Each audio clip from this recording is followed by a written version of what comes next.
Muy buenas tardes, son ya, es la hora para empezar este tan importante webinar que tiene que ver con el cáncer de seno metastásico y lo que la ciencia nos dice, el diagnóstico. Hay mucho temor en las personas cada vez que escuchamos la palabra cáncer. Escuchamos decir metastásico, ya estamos pensando prácticamente como si estuviéramos enfrentándonos a una situación de muerte. Y no es así, hay esperanza. Y por eso, como hay esperanza, organizaciones como Nueva Vida, que es única en su género para atender a las mujeres hispanas del área metropolitana de Washington, organizaciones como Nueva Vida se unen y tienen alianzas que son específicas, alianzas que son claves, como en este caso en la Fundación Gilead y también NBC Alliance, quienes están organizando este webinar.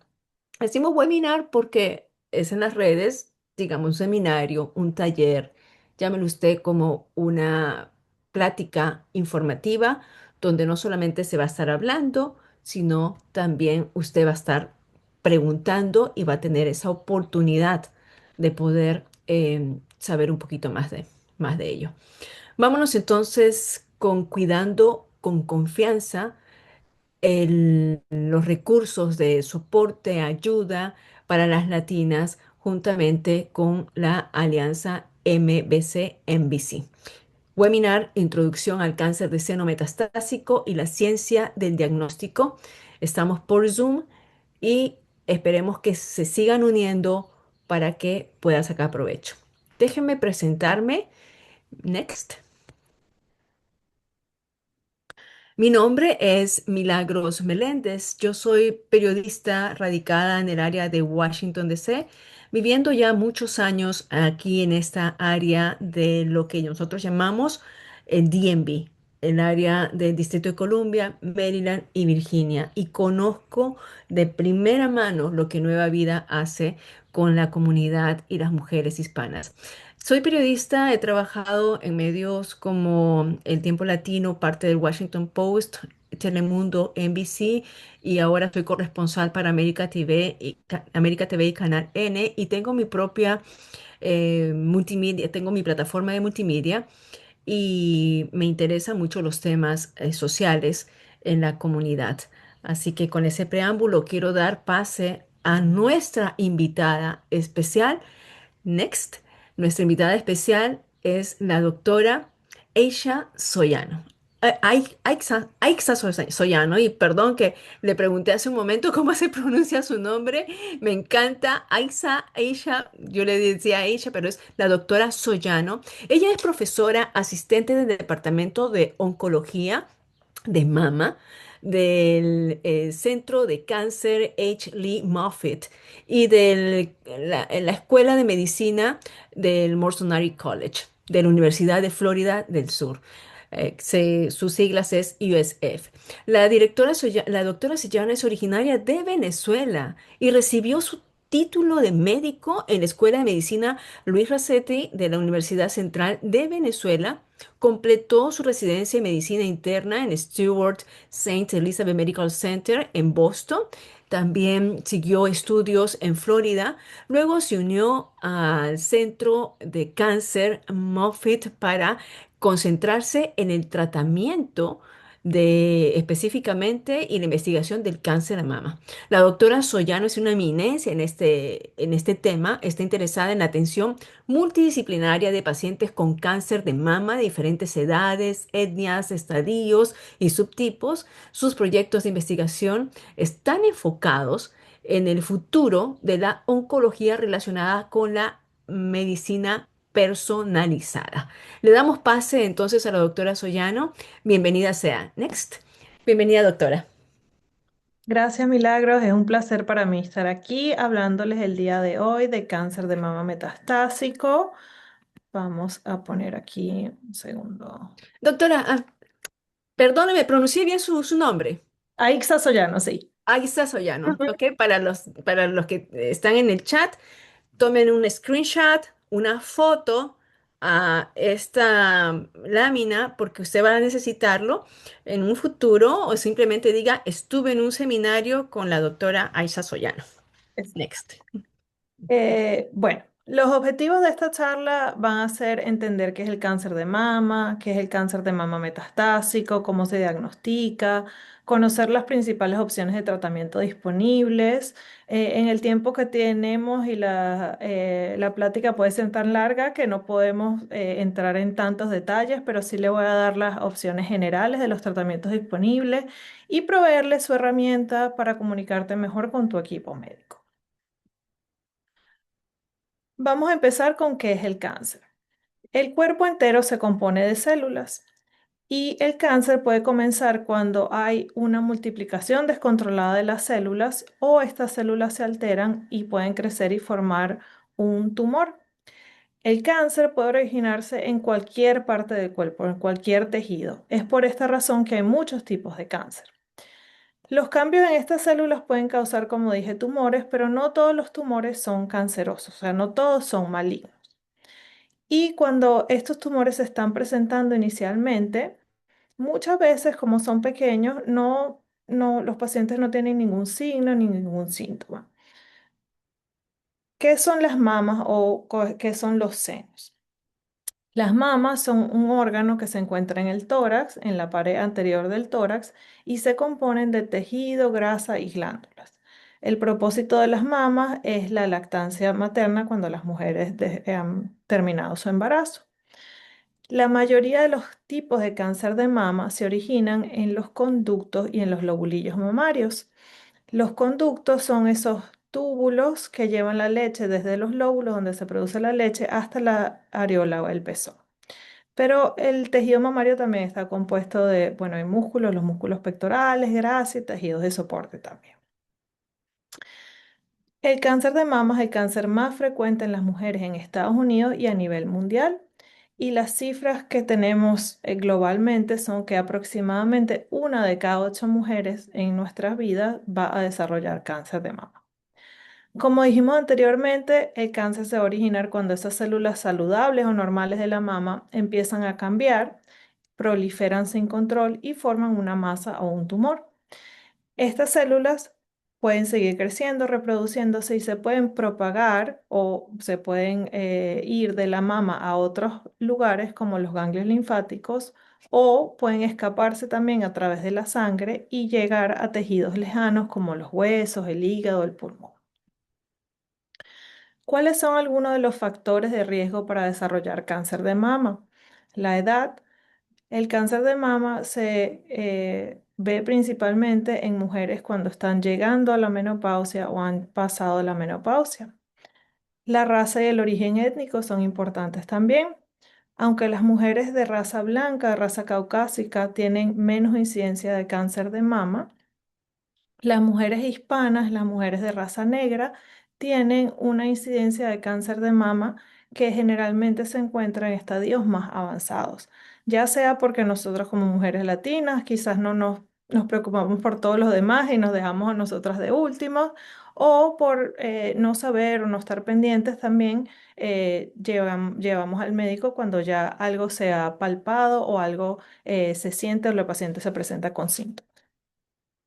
Los antecedentes personales o familiares de cáncer de mama. Si en nuestra familia hay una incidencia alta, es decir, hay varios casos de cáncer de mama, nosotros tenemos que reconocer esto para nosotros tomar las medidas de prevención y seguir nuestros exámenes de pesquisa para si alguien va a desarrollar cáncer de mama, lo mejor es encontrarlo de la manera más pequeña. También hay genes que predisponen a las mujeres a desarrollar cáncer de mama. Estos son varios genes como los genes de BRCA1, BRCA2, el P53, ATM, CHEK2, PALB2. Generalmente en estas familias hay incidencia de cáncer de mama, pero pueden haber otros cánceres también. Por ejemplo, en los genes de BRCA1 y BRCA2 es muy común que las mujeres desarrollen cáncer de mama y cáncer de ovario. Entonces, estar pendiente de este historial familiar para saber si uno tiene que hacerse pruebas para determinar si hay alguna condición genética.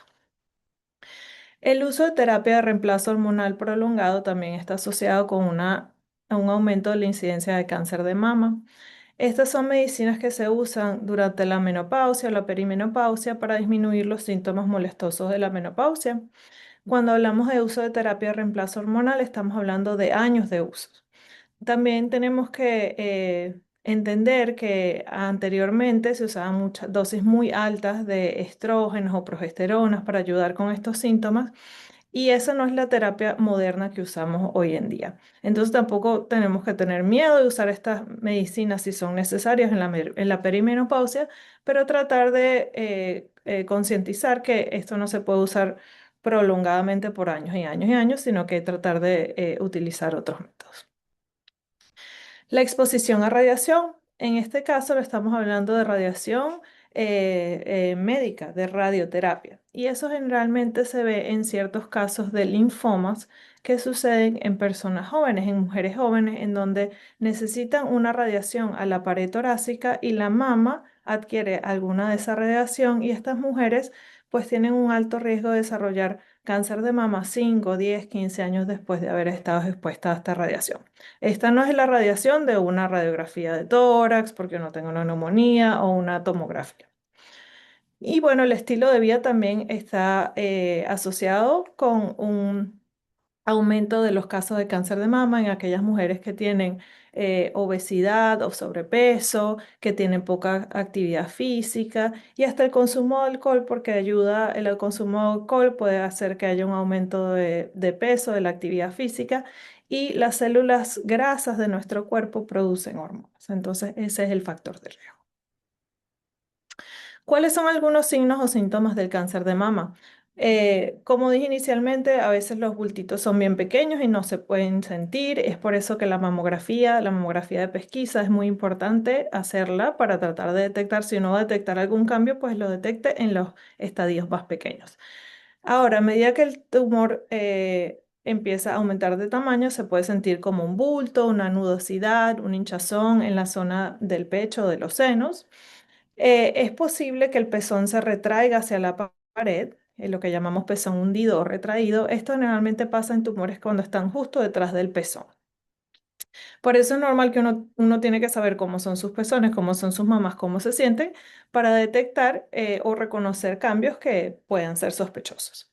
En algunos casos no es común, puede haber enrojecimiento o descamación en la zona del pezón o en la piel, o puede haber secreción del pezón. Ahora, pero hoy nos vamos a dedicar a hablar de cáncer de mama metastásico. ¿Y qué significa metastásico? Metastásico significa que las células cancerosas que iniciaron en la mama se han diseminado y se han ido más allá de la mama a otras partes del cuerpo. También es llamado cáncer de mama en estadio o etapa 4, avanzado o secundario. No es que hay un cáncer nuevo, es el mismo cáncer que se originó en la mama y se ha mudado a otras partes. ¿A dónde se puede ir? Bueno, principalmente el cáncer de mama tiende a ir a los huesos y es lo que vemos en el 70% de los casos de mujeres con cáncer metastásico, pero también puede ir a pulmones, al hígado, puede ir hasta el sistema nervioso central, es decir, el cerebro. Esto generalmente es más común en los cánceres de mama que son triple negativos o HER2 positivos, de lo que vamos a estar hablando, y puede ir a cualquier otro órgano. Aquí les puse un esquema de cómo hacemos el estadio de cáncer de mama cuando el tumor está muy pequeño, menos de 2 centímetros, y se localiza solo en la mama, lo llamamos un estadio 1. A medida que ese tumor va creciendo más de 2 centímetros o empieza a diseminarse los ganglios linfáticos, es lo que llamamos estadio 2. Estadio 3 es cuando el tumor sigue siendo más grande o se ha diseminado muchos ganglios linfáticos. Y estadio 4 es cuando esos tumores o esas células de mama van a otros órganos, por ejemplo, en este caso el pulmón. Ahora, ¿quién puede desarrollar cáncer de mama metastásico? ¿Qué significa? El cáncer de mama metastásico puede ocurrir en personas que tuvieron un antecedente de cáncer de mama anteriormente, es decir, ahora tienen una recurrencia, o algunas mujeres las diagnostican con un estadio 4 de novo o de nuevo. Es decir, el tumor se esparció tan rápido que cuando lo diagnosticamos ya esa mujer presentó con metástasis a otras partes. Esto generalmente es la minoría de los casos, 10% o menos, pero puede ser el diagnóstico inicial. El cáncer de mama puede afectar principalmente a mujeres, pero también puede afectar a los hombres. Es por eso que es importante que los hombres también conozcan un poco lo que son sus pectorales, lo que son sus mamas, a ver si detectan algún cambio. El cáncer de mama metastásico actualmente no tiene cura, no lo podemos curar en la mayoría de los casos, pero sí tiene tratamiento. Y el objetivo del tratamiento es controlar la enfermedad, porque esto ayuda a mejorar la sobrevida y la calidad de vida de los pacientes. Muchas personas, incluyendo todas las mujeres que ayudan a poner estas alianzas y estas sociedades en vivo, viven por años de años con cáncer de mama metastásico con muy buena calidad de vida. Y la investigación avanza rápidamente. Cada año notamos que tenemos más y más tratamientos que nos pueden ayudar a controlar la enfermedad y a mejorar la sobrevida y la calidad de vida del cáncer de mama metastásico. Aquí puse un ejemplo de qué es el informe de patología, porque sé que algunas mujeres están interesadas y puede ser un poco complicado o un poco difícil de entender. Entonces, cuando el informe de patología es lo que nos da el diagnóstico inicial. En este diagnóstico, por lo menos aquí a la derecha, va a tener la información del paciente, la información clínica, la descripción gruesa del tejido como tal y la descripción microscópica. En la descripción microscópica es cuando uno generalmente ve el diagnóstico y va a decir si hay un carcinoma o un cáncer invasivo, que es lo que conocemos como cáncer, o unas células no invasivas, o lo llamamos in situ o en sitio. Estas son unas células premalignas, pero que no han escapado del ducto o de los lobulillos. Y el carcinoma in situ puede ser ductal, que también en las siglas en inglés lo conocemos como DCIS, DCIS, o lobulillar, LCIS. Luego de que sabemos que dice si es invasivo o no invasivo, vemos si es ductal, es decir, que procede de los ductos, o sea, esos canalículos que llevan la leche a la areola y el pezón. Y generalmente el carcinoma ductal es el más común que nosotros vemos. Hasta un 80% de los cánceres de mama son ductales. Es posible que también el informe pueda decir que sea no específico y generalmente esos son los ductales también. El lobular o lobulillar eh, quiere decir que proviene de los lóbulos, que es donde se produce y se almacena la leche materna. Y aproximadamente un 10 a un 15% de los cánceres de mama van a ser lobulares o lobulillares. Luego va a decir el grado. El grado es cómo se ve en el microscopio comparado con el tejido mamario normal. Y tenemos grado 1, 2 y 3. Generalmente los cánceres que son de grado 1 tienen un crecimiento, una evolución más lenta que tiende a ese tejido que es anormal a parecerse mucho al tejido normal de la mama. El grado 2 es como un intermedio y el grado 3 tiende a ser que esas células de la mama crecen más rápidamente, son más desordenadas y no tienden a parecerse al tejido mamario normal. El informe de patología de mama luego generalmente habla de cuáles son los receptores hormonales o los marcadores de mama. Y esos son tres receptores que nosotros chequeamos comúnmente, que son los receptores de estrógeno, los receptores de progesterona y los receptores para el HER2. ¿Qué significa esto? Esto nos ayuda a determinar cuál es el subtipo de cáncer de mama y ahorita vamos a hablar de eso también. El receptor de HER2 puede tener dos partes. La primera parte es lo que comúnmente llamamos IHC o inmunohistoquímica. Es simplemente una coloración de la laminilla del tejido y vemos si eso nos da la respuesta a ver si el tumor es HER2 positive o positivo o HER2 negative o negativo.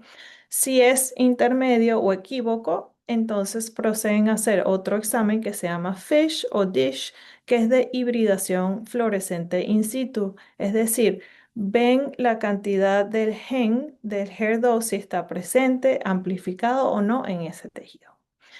Adicionalmente, el informe de patología puede incluir otras pruebas moleculares, pueden haber pruebas genéticas, pueden haber otras coloraciones que nos ayudan a determinar de dónde viene ese tejido cuando la biopsia es en otra parte del cuerpo que no sea la mama.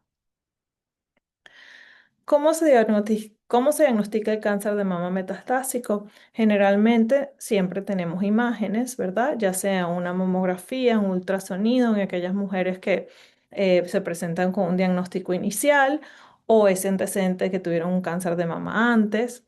A veces se puede demostrar en una tomografía, ¿verdad? Una tomografía convencional o una resonancia magnética, sobre todo si estamos hablando de cánceres que han hecho metástasis a cerebro, una gammagrafía ósea o un bone scan que nos ayuda a ver si hay actividad anormal en los huesos, o un PET-CT, que es otro examen que utiliza glucosa, es decir, azúcar, para determinar si hay áreas en el cuerpo que están consumiendo o tienen más metabolismo, porque las células de cáncer generalmente crecen y se metabolizan más rápido que las células normales del cuerpo, entonces nos ayuda a detectar cuáles áreas podrían tener problemas.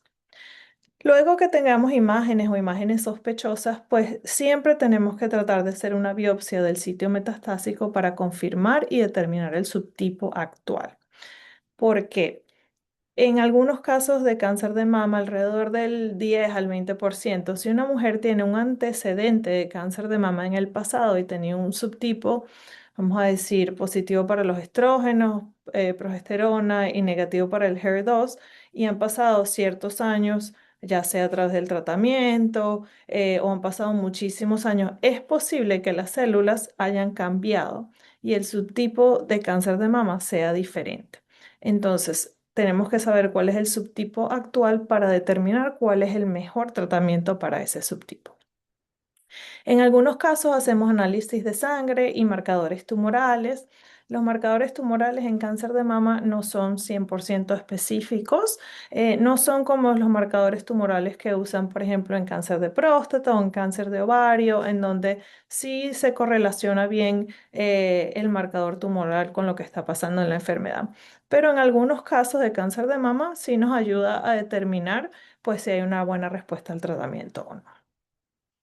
Es posible que el médico ordene una biopsia líquida. Una biopsia líquida es un examen de sangre que ayuda a aislar fragmentos del ADN del tumor o fragmentos del tumor como tal y analizar cuáles genes están presentes en ese tumor para ayudarnos a cuantificar qué tantos tumores o carga tumoral hay o qué genes están presentes que nos ayuden a determinar cómo podemos tratar ese tumor mejor, si hay alguna droga especial que afecte a los genes que están presentes en el tumor.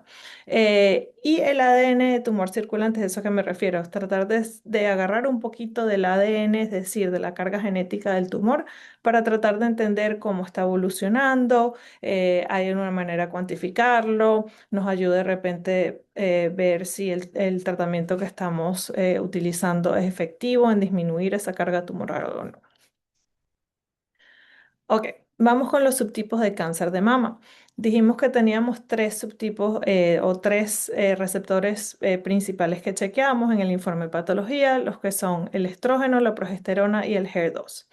El estrógeno y la progesterona lo que significa es que hay receptores dentro de esas células de cáncer de mama en donde el estrógeno y la progesterona, esas células la utilizan como su comida para vivir. El HER2 es un gen que puede estar presente en las células de cáncer de mama y si hay muchas copias de ese gen, lo que llamamos que decimos que está positivo o amplificado, esa interacción constante de ese gen con el ADN del tumor, de la célula tumoral, le dice todo el tiempo que tiene que crecer, crecer, crecer. Entonces, estas células tienden a crecer más rápido que las células normales.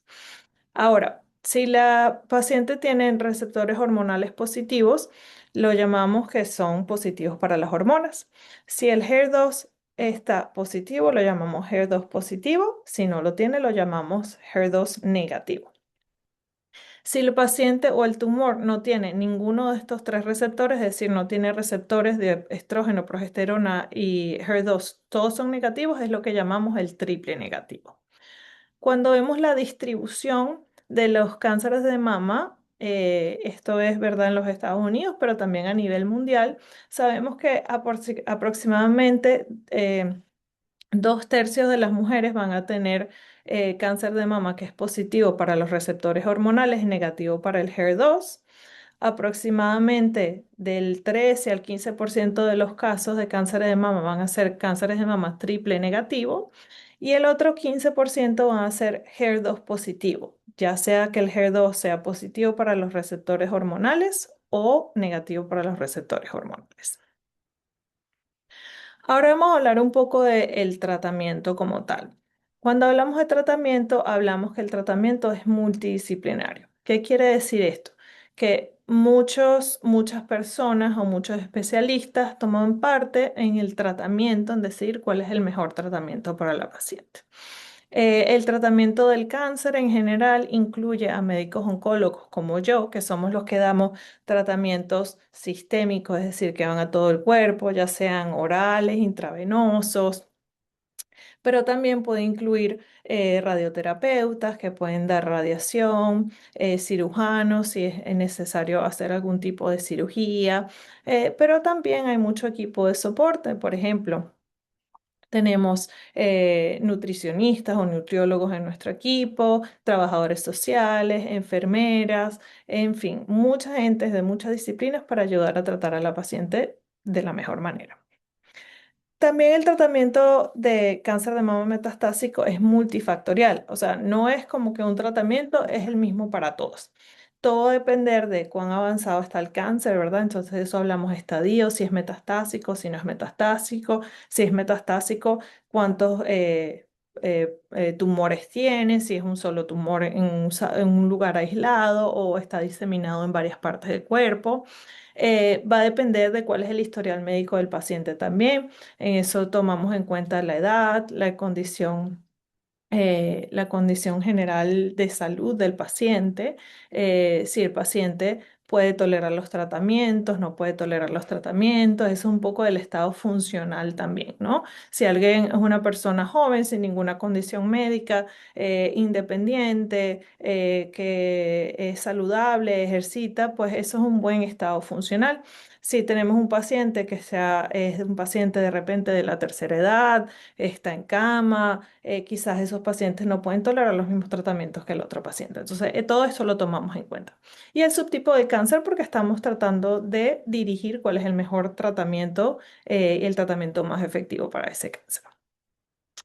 Entre las fases de tratamiento, los tratamientos pueden incluir cirugía, que en cáncer de mama es muy poco común, en cáncer de mama metastásico es muy poco común.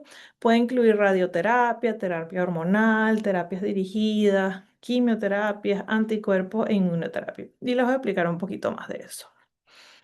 La cirugía la hace lo que es un cirujano oncólogo o una cirujana oncólogo. Las cirugías pueden incluir una lumpectomía, que es una remoción de solamente del tumor en el seno como tal, o una mastectomía total, en donde se remueve todo el seno y también se examinan los ganglios linfáticos que generalmente dan hacia la axila.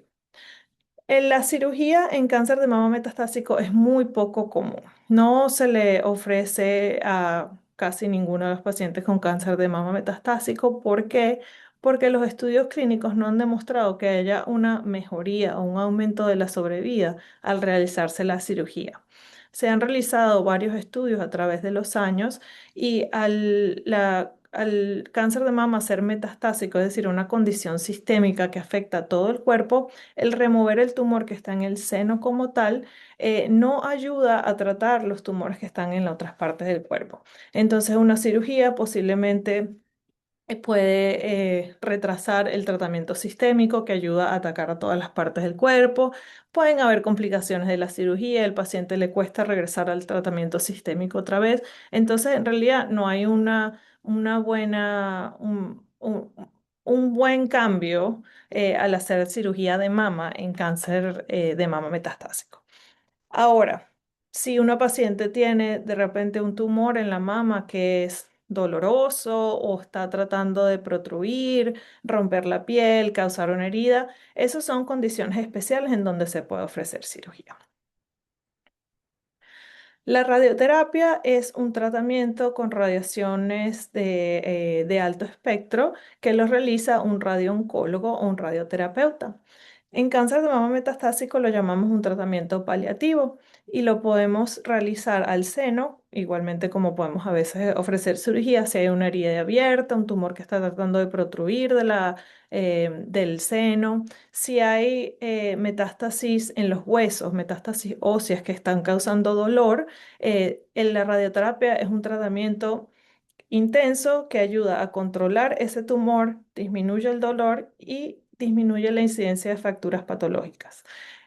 Si también una paciente tiene una metástasis ósea en un lugar, por ejemplo, en el fémur, que es un principal hueso que ayuda a mantenernos erectos en la pierna, y eso se puede partir o fracturar en cualquier momento, esa es una indicación para hacer radioterapia en esa área. Y también lo utilizamos cuando los pacientes necesitan o se les ha encontrado metástasis en cerebro. Ayuda a disminuir el tumor en esa área. Ahora, cuando hablamos de tratamiento sistémico, el tratamiento está indicado por un oncólogo médico como yo. Hablamos que va a depender del subtipo de cáncer de mama, que depende de la carga tumoral, de los síntomas o toxicidades de otros tratamientos que el paciente haya recibido. Y en general, cuando iniciamos un tratamiento sistémico, hacemos estudios radiológicos frecuentes, es decir, cada 3, 4 meses para determinar qué tan efectivo está siendo el tratamiento. Y eso puede variar, obviamente cada caso es diferente, pero su médico va a discutir con usted y va a recomendar cuál es el mejor tratamiento. Cuando hablamos de los cánceres de mama que son positivos para las hormonas, usamos terapias hormonales o antihormonales porque estamos disminuyendo la cantidad de estrógeno activo que hay en el cuerpo, y generalmente lo combinamos con terapias dirigidas. Las terapias hormonales, algunos de los ejemplos, usamos medicinas como el tamoxifeno, los inhibidores de la aromatasa, el fulvestrant, el elacestrant, y generalmente lo combinamos con otras terapias dirigidas, como los inhibidores de las proteínas CDK4 y 6, los inhibidores mTOR, los inhibidores del PIK3CA o los inhibidores del PTEN y del AKT, de estas diferentes condiciones genéticas que pueden existir para este tipo de tumor. La terapia hormonal es generalmente bien tolerada, con menos efectos secundarios que la quimioterapia, pero es igual de efectiva. Muchas veces los pacientes me preguntan, ¿pero por qué no iniciamos con quimioterapia? Bueno, estos tratamientos van a la base del problema. Si el tumor se está alimentando de estrógeno y disminuimos el estrógeno, esos tumores no van a tener que comer y se mueren. Entonces, eso se han demostrado que son iguales o tan efectivos como la quimioterapia. También tenemos los anticuerpos anti-HER2. Estos son para los tumores que son HER2 positive o HER2 positivos, que pueden administrarse con quimioterapia o pueden estar conjugados a quimioterapia. Algunos de los ejemplos, la primera medicina fue el Herceptin o el trastuzumab, pero también tenemos el pertuzumab, el Enhertu, T-DM1, lapatinib, neratinib, y esto ha transformado el pronóstico para pacientes que tienen HER2 positive breast cancer. Los pacientes que anteriormente tenían cáncer de mama que era positivo para HER2, sabíamos que esos tumores crecían muy rápidamente y aunque los podíamos tratar con quimioterapia, el tumor tendría a recurrir porque no encontramos cómo apagar ese gen. Ahora, en 1984, ese gen fue identificado. Al año siguiente fue encontrado en células de mama y en el 92 el Herceptin fue desarrollado. En el 98 fue aprobado por la FDA para tratamiento de cáncer metastásico de mama que sea HER2 positive, y ya en el 2005 había demostrado que el Herceptin aumentaba la sobrevida de estos pacientes. Y a partir de esa demostración, pues casi que todos los años tenemos un descubrimiento nuevo, una medicina nueva que nos ayuda a tratar a los pacientes, no solo en estadios de cáncer de mama metastásico, pero también en pacientes con estadios tempranos. Y todo esto nos ayuda muchísimo y ha aumentado y ha transformado el pronóstico de estos pacientes. Doctora Soyano, tenemos una Sí. preguntita. Ujú. Habló usted sobre el HER2 low, el HER2 positivo, HER2 negativo, pero sabemos que también se habla mucho del HER2 low. ¿Nos puede platicar un poquito sobre qué es el HER2 low? Sí, el HER2 low es, sabemos que no todos los cánceres o todo el cáncer no es todo exactamente una misma célula, ¿verdad? Sino que hay una heterogeneidad. Es decir, en los cánceres que tienen HER2 low, hay un poco de expresión de HER2 que pasa normalmente en las células de cáncer de mama, pero no todas las células, no es la abundancia del HER2 de los cánceres que son HER2 positive. ¿Por qué es importante entender esta heterogeneidad? Porque en pacientes que tienen metástasis por cáncer de mama, si tienen algo de expresión de HER2, son elegibles para recibir este tratamiento que se llama Enhertu o trastuzumab deruxtecan. Eso es un anticuerpo derivado a drogas y es el ejemplo que les pongo aquí.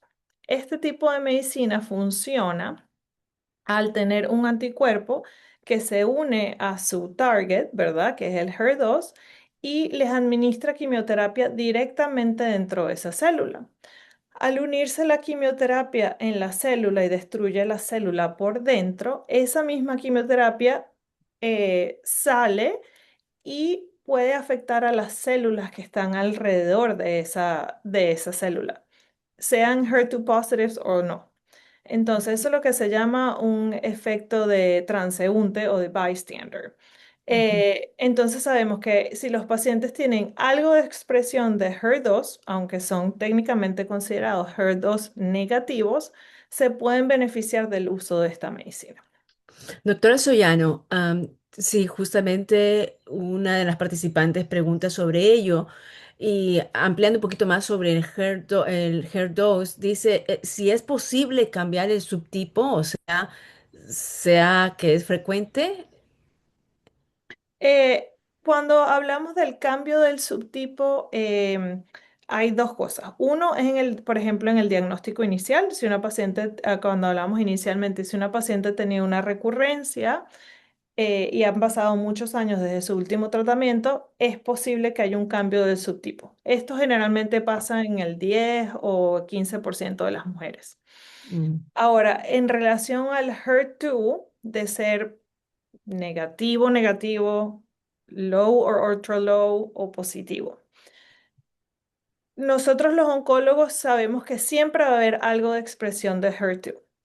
Y mientras más biopsias hagas, más posibilidad vas a ver de encontrar una área del tumor que tenga HER2 low o HER2 ultra low disease, ¿verdad? Que te haga elegible para esta medicina. Y sabemos que esta medicina pues ha cambiado la oncología de mama y muchos otros tipos de oncología también porque produce muy buenos resultados, muy buenas respuestas. Entonces, si tenemos un paciente que inicialmente es HER2 negativo por las biopsias que hemos tenido anteriormente, pero tenemos que hacer otra biopsia, es posible que encontremos algo de expresión de HER2 y lo clasifiquemos a HER2 low. Muy bien. Recordamos a las que están asistiendo, a nuestras participantes, que pueden hacer su pregunta en la especificación de QA. Está en la parte de abajo de su pantalla. Van a encontrarla si se van hasta el lado completamente derecho del exit. En la penúltima hay un icono con interrogación. Ahí ustedes pueden someter su pregunta y tienen a la doctora Soyano para poder contestar. Perfecto. ¿Mm? Ok, continuamos con la Next. quimioterapia, que es lo que llamamos Next. terapia citotóxica. Se usa principalmente en cáncer de mama triple negativo o cuando lo combinamos con los anticuerpos anti-HER2 o cuando otras terapias hormonales dirigidas han dejado de funcionar. Principalmente atacan a las células que se están dividiendo. Pueden ser medicamentos que pueden ser intravenosos o pueden ser orales también. Y los más comunes que usamos son la capecitabina o Xeloda, que es una quimioterapia oral. Los demás tienden a ser intravenosos, como son el paclitaxel, carboplatino, la ribulina, pero hay otros también. Y se pueden administrar solos, es decir, una sola medicina, o se pueden combinar. También depende del tumor, del subtipo de tumor, de cómo está la salud del paciente. Y los efectos secundarios van a variar entre la gente y la persona. La inmunoterapia, no quería dejarla por fuera porque la inmunoterapia actúa de una manera un poco diferente. La inmunoterapia ayuda a que el sistema inmune del paciente, o sea, las defensas naturales de nuestro cuerpo, reconozcan y ataquen las células del cáncer de mama. Porque cuando el cáncer de mama se está produciendo, o un tumor se está produciendo, si vemos abajo en el gráfico de la izquierda, tenemos una célula tumoral que está como rosadita y expresa esta proteína que se llama PDL1. Esa proteína se junta con la proteína PD1 que está en las células T, o sea, uno de los tipos de células blancas que nosotros tenemos que nos ayudan a defender, y lo que hace es que le dice como que, "Ah, yo soy parte de tu equipo, ¿ok?" Entonces, la célula T, nuestras defensas, nuestro sistema inmune, no lo reconoce como algo ajeno, como un tumor. La inmunoterapia, los anticuerpos anti-PD1, anti-PDL1 rompen esta interacción y la célula T entonces se activa y reconoce a la célula tumoral e empieza a ayudar o atacar esa célula para que se muera.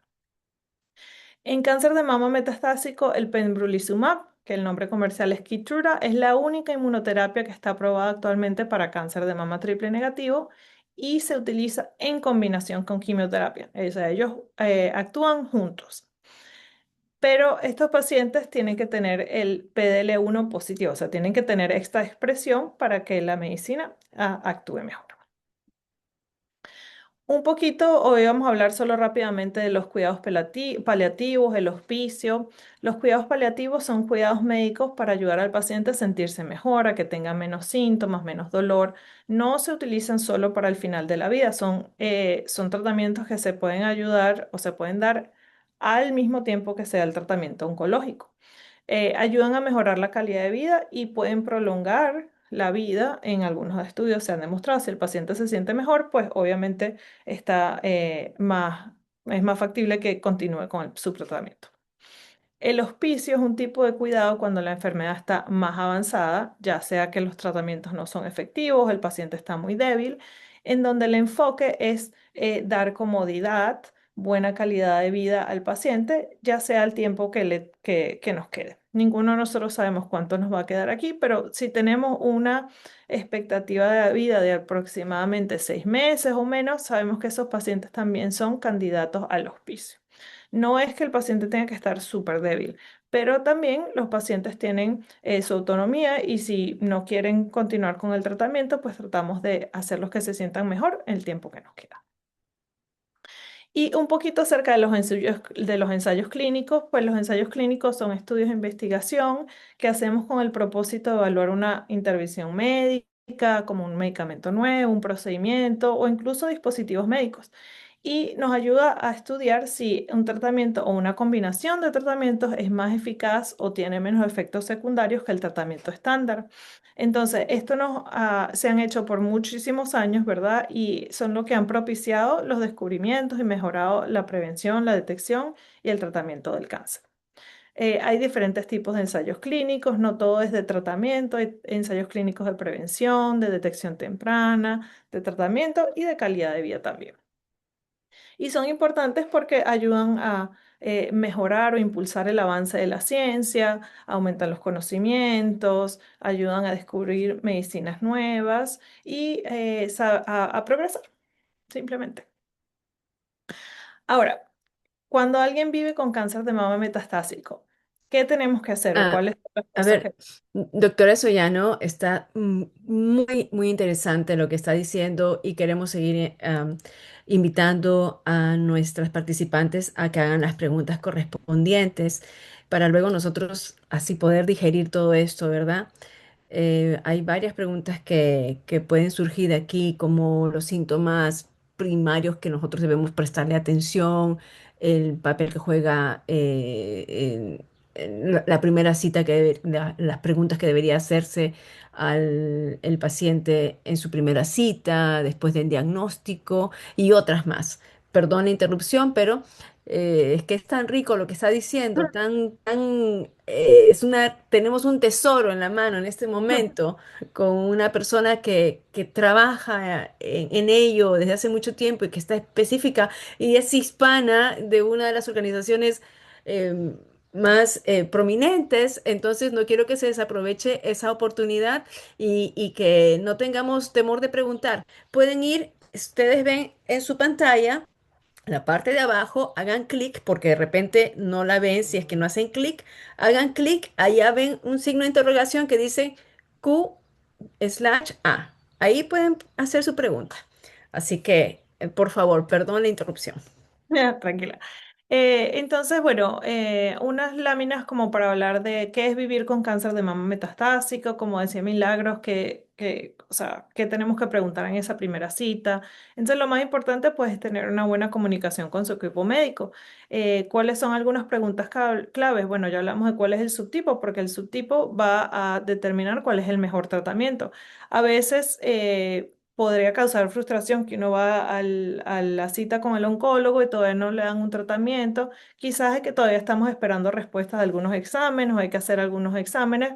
Y yo sé que ser paciente es difícil, pero estas cosas es para hacerlo lo mejor y elegir el mejor tratamiento. Entonces a veces hay que ser un poquito pacientes.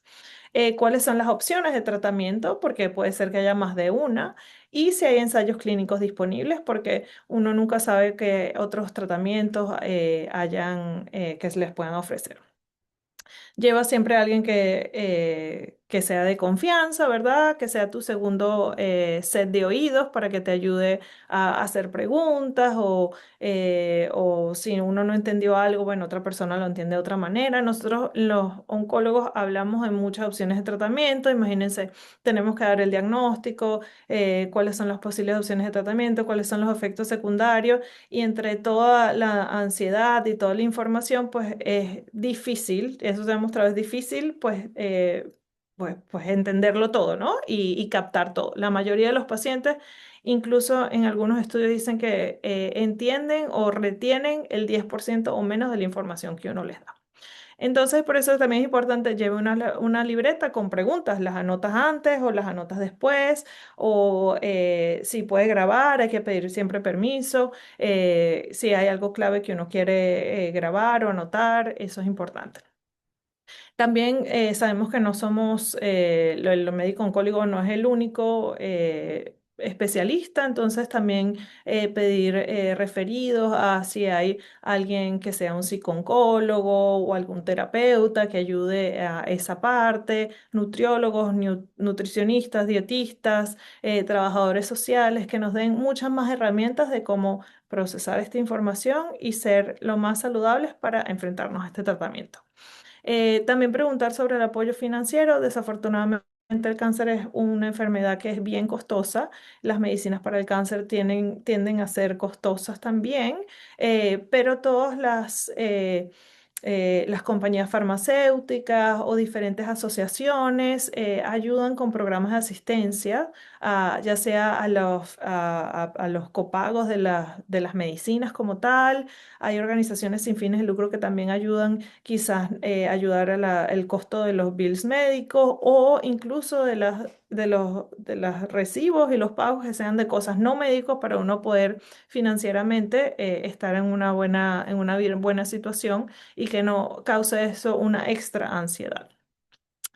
También hablamos de planificación avanzada, lo que son las directivas anticipadas. Como dijimos anteriormente, ninguno de nosotros sabemos hasta cuándo va a estar aquí y hay que pues prepararse y planear, ¿verdad? Y si una paciente se siente bien, de una mente clara, está claro con su diagnóstico, pues ese es el mejor momento para decir, bueno, ¿qué me gustaría, qué no me gustaría? Me gustaría que si tuviese que hacer este tratamiento lo haría o este tratamiento no lo haría. Que llegar a un momento que el paciente está muy débil y uno no sabe qué quiere el paciente, qué no quiere, o que los familiares tengan que tomar decisiones por la paciente. Y bueno, hay muchísimos recursos en español. Obviamente el NBC Alliance tiene recursos en español, Living Beyond Breast Cancer, Susan Women Foundation, ASCO, que es la Sociedad Americana de Oncología Clínica, NCCN, todos tienen recursos en español en donde uno se puede apoyar de ahí. Ujú, Entonces, en resumen, ujú, los mensajes claves. El cáncer de mama metastásico es una enfermedad crónica manejable, no es una sentencia inmediata. La mayoría de los pacientes viven por muchos años. ujú, Conocer el subtipo es el primer paso para elegir un tratamiento efectivo.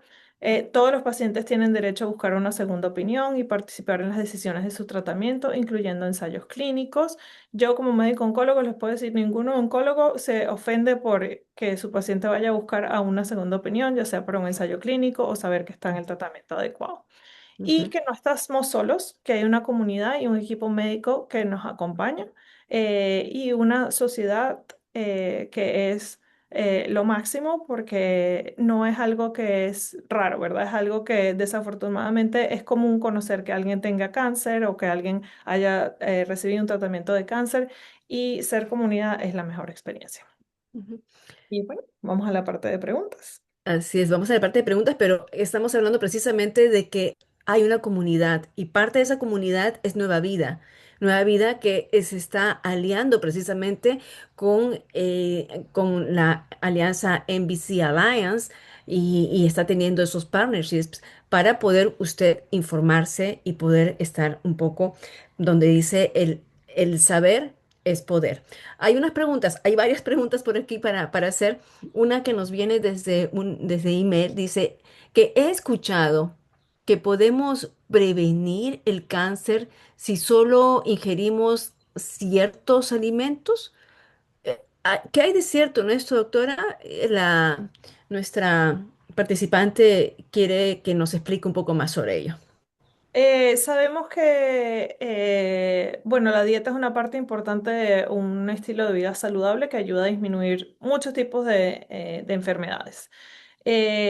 Para mi conocimiento no hay una dieta específica, no hay una comida específica que ayuda a prevenir el cáncer de mama como tal.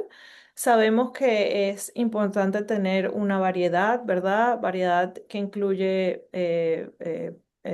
plantas, vegetales, frutas, pero las proteínas, ya sean en forma animal o no animal, son importantes también. Entonces yo le recomiendo a mis pacientes una dieta balanceada y tratar de mantener un peso adecuado, o sea, tratar de evitar el sobrepeso y tener una buena actividad física. Esas cosas sí ayudan a prevenir enfermedades, incluyendo cáncer de mama, y ayudan a disminuir el riesgo de una recurrencia si una paciente ya ha tenido cáncer de mama. Ujú. Muy bien, gracias por la participante, gracias doctora por contestar la pregunta.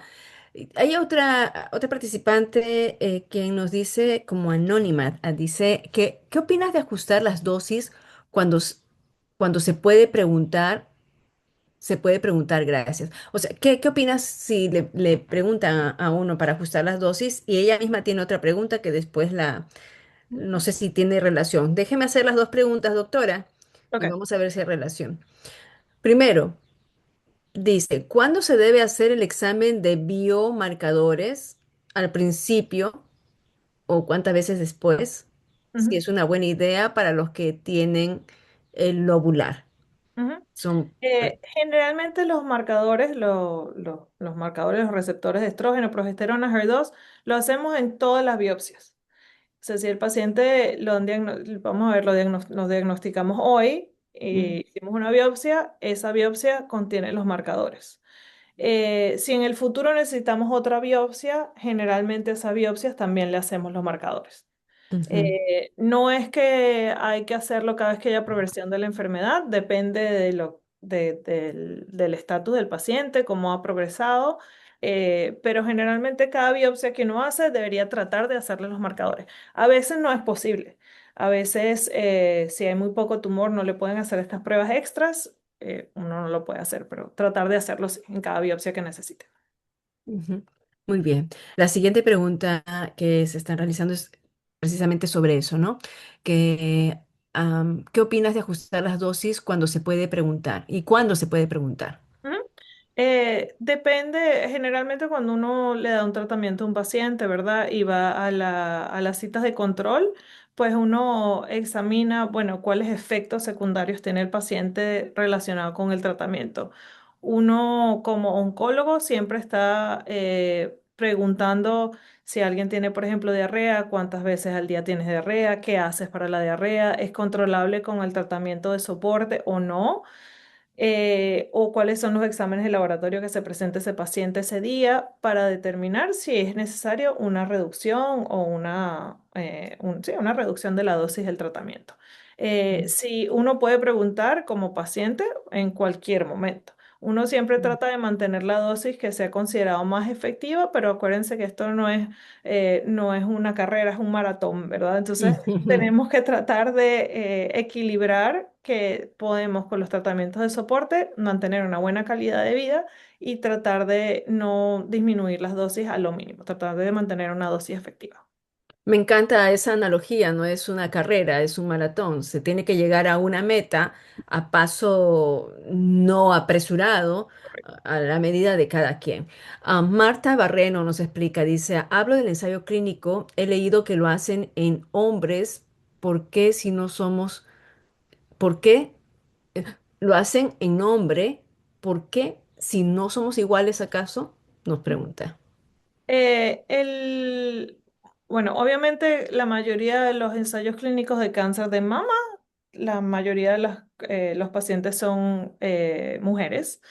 Se incluyen hombres también porque como los casos de cáncer de mama de hombres son limitados, pues también tenemos que el tratamiento para ellos se extrapola de lo que reciben las mujeres y tenemos que saber que sea efectivo para ellos también.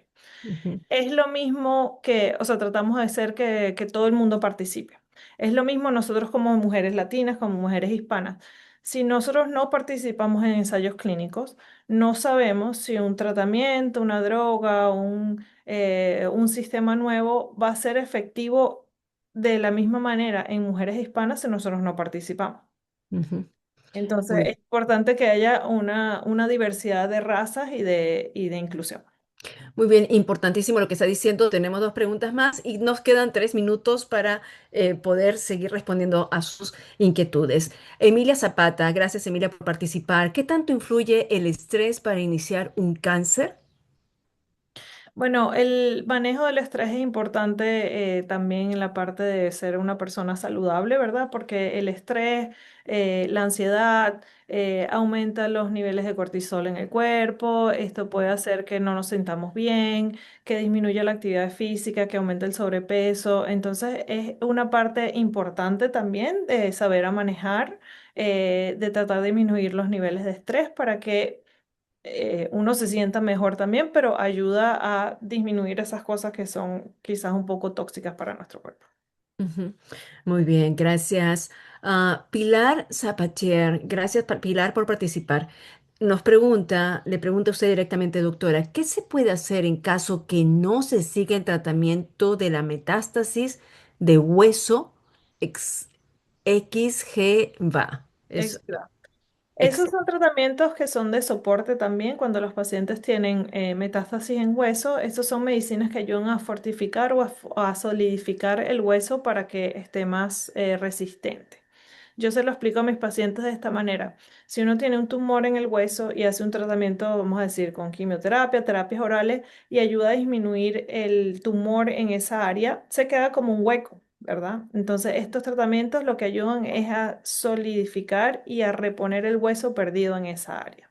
Ujú, Podrían tener efectos secundarios, pero es un tratamiento de soporte y que ha demostrado que disminuye a largo plazo pues la aparición de metástasis en otras partes del hueso y ayuda a disminuir el riesgo de fracturas.